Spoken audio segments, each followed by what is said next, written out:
మధ్యాహ్నం నుంచి లోపలికి వస్తుంటే నిజంగా దేవాలయంలోకి వస్తున్నాం.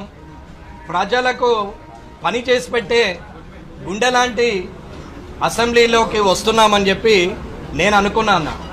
కానీ అసెంబ్లీలో మొదటి రోజు ప్రమాణ స్వీకారం చేసిన రోజు అక్కడ చూస్తుంటే వాతావరణము రాబోయే కాలంలో ఈ రాష్ట్ర అభివృద్ధికి కానీ, ఈ కామారెడ్డి నియోజకవర్గాన్ని కానీ, ఈ తెలంగాణని రాష్ట్రంలో దేశంలోనే ఈ రాష్ట్రానికి ప్రథమ స్థానం వచ్చే పరిస్థితికి వచ్చే నాయకులు ఉన్నారు అని అనుకున్నాం.